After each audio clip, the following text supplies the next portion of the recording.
Nancy Drew Mystery Stories, Book Number 1, The Secret of the Old Clock. Written by Carolyn Keene and read to you by Taylor Bowen. Chapter 1, The Rescue. Nancy Drew, an attractive girl of 18, was driving home along a country road in her new, dark blue convertible. She had just delivered some legal papers for her father. It was sweet of Dad to give me this car for my birthday, she thought, and it's fun to help him in his work. Her father, Carson Drew, a well-known lawyer in their hometown of River Heights, frequently discussed puzzling aspects of his cases with his blonde, blue-eyed daughter. Smiling, Nancy said to herself, "Dad depends on my intuition." An instant later, she gasped in horror. From the lawn of a house just ahead of her, a little girl about 5 years of age had darted into the roadway. A van, turning out of the driveway of the house, was barely 50 feet away from her. As the driver vigorously sounded the horn in warning, the child became confused and ran directly in front of the van. Miraculously, the little girl managed to cross the road safely and pull herself onto a low wall, which formed on one side of a bridge. But the next second, as the van sped away, the child lost her balance and toppled off the wall out of sight. "Oh my goodness," Nancy cried out, slamming on her brakes. She had visions of the child plunging into the water below, perhaps striking her head fatally on a rock. Nancy leapt out of the car and dashed across the road. At the foot of the embankment, she could see the curly-haired little girl lying motionless, the right side of her body in the water. Nancy dared not complete the harrowing thought as she climbed down the steep slope. When she reached the child, she saw to her great relief that the little girl was breathing normally and no water had entered her nose or mouth. A quick examination showed that she had suffered no broken bones.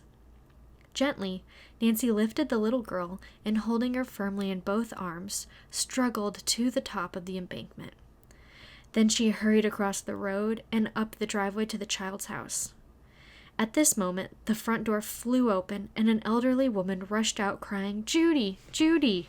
"I'm sure she'll be all right," said Nancy quickly. The woman, seeing Nancy's car, asked excitedly, "Did you run into her?" No. Judy fell off the bridge," Nancy quickly explained what had taken place. By this time, another woman, slightly younger, had hurried from the house. "Our baby! What has happened to her?" As the woman reached out to take Judy, Nancy said soothingly, "Judy's going to be all right. I'll carry her into the house and lay her on a couch." One of the women opened the screen door and the other directed, "This way." Nancy carried her little burden through a hallway and into a small, old-fashioned living room. As soon as she laid the child on the couch, Judy began to murmur and turn her head from side to side. "I believe she'll come to in a few minutes," said Nancy. The two women watched Judy intently as they introduced themselves as Edna and Mary Turner, great-aunts of the little girl. "Judy lives with us," explained Edna, the older sister. "We're bringing her up." Nancy was somewhat surprised to hear that these elderly women were rearing such a small child. She gave her name and address, just as Judy opened her eyes and looked around. Seeing Nancy, she asked, "Who are you?" "My name is Nancy. I'm glad to know you, Judy." "Did you see me fall?" Nancy nodded, as the child's Aunt Mary said, "She rescued you from the river after you fell in." Judy began to cry. "I'll never run into the road again. Really, I won't," she told her aunts. Nancy said she was sure that Judy never would. She patted the child, who smiled up at her. Although Nancy felt that Judy would be all right, she decided to stay a few minutes longer to see if she could be of help. The child's wet clothes were removed and a robe put on her. Mary Turner started for the kitchen door. "I'd better get some medication and wet compresses for Judy. She's getting a good-sized lump on her head. Nancy, will you come with me?" She led the way to the kitchen and headed for the first aid cabinet which hung on a wall. "I want to apologize to you, Nancy, for thinking you hit Judy," the woman said. "I guess Edna and I lost our heads. You see, Judy's very precious to us. We brought up her mother, who had been an only child and was orphaned when she was a little girl. The same thing happened to Judy. Her parents were killed in a boat explosion 3 years ago. The poor little girl has no close relatives except Edna and me. Judy looks very happy and healthy, Nancy said quickly, so I'm sure she must love it here. Mary smiled. We do the best we can on our small income. Sometimes it just doesn't suffice, though. We sold some old furniture to the 2 men in the van you saw.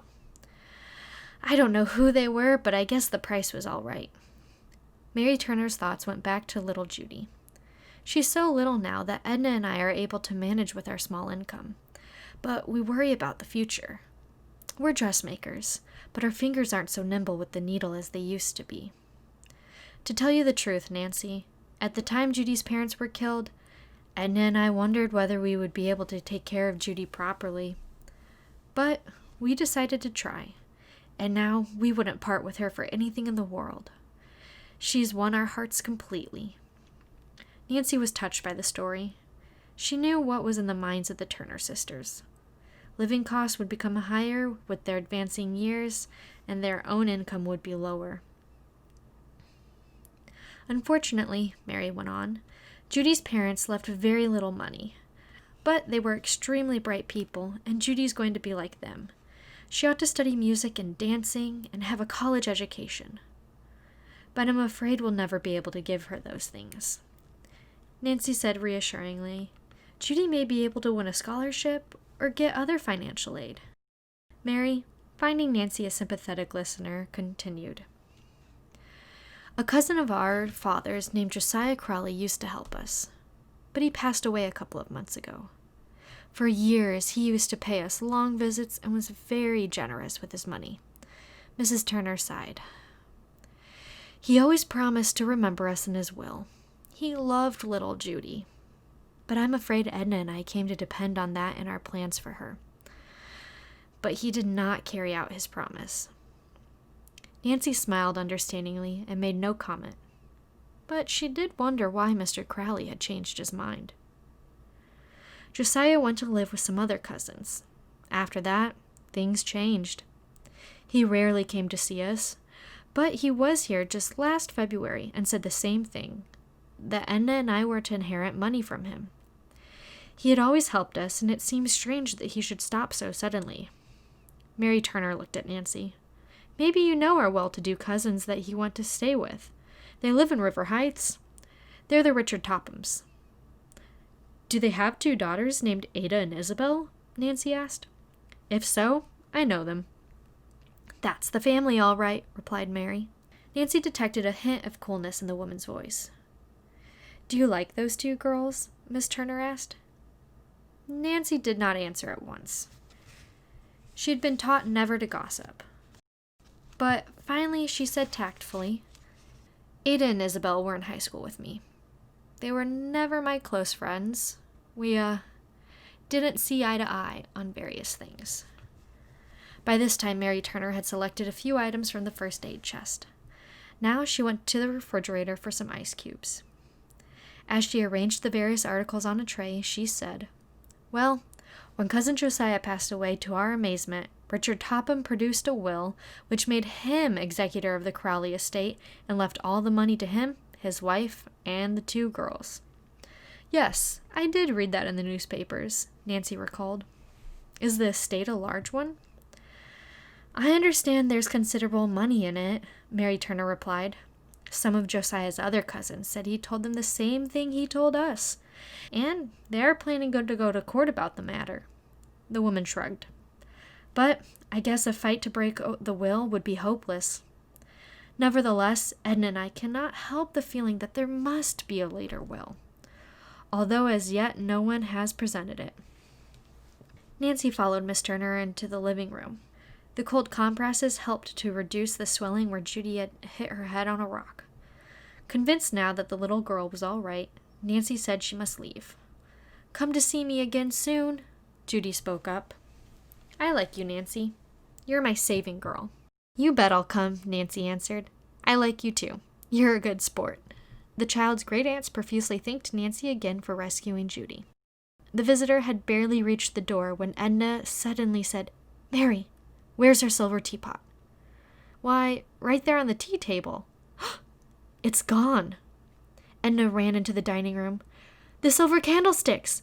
They're gone too!" Nancy had paused in the doorway, startled. "Do you mean the pieces have been stolen?" she asked. "They must have been," replied Mary Turner, who was white with apprehension. "By those men who bought some furniture from us." Instantly, Nancy thought of the men in the van. "Who were the men?" she asked. "Oh, Mary, how could we have been so careless?" Edna Turner wailed. "We don't know who the men were. They just knocked on the door and asked if we had any old furniture that we wanted to sell. We'll never get the silver back." "Maybe you will," said Nancy. "I'll call the police." "Oh dear," Mary said woefully. "Our phone is out of order." "Then I'll try to catch up to the van," Nancy declared. What did the men look like? They were short and heavy-set. One had dark hair, the other light. They had kind of large noses. That's about all I noticed. "Me too," said Edna.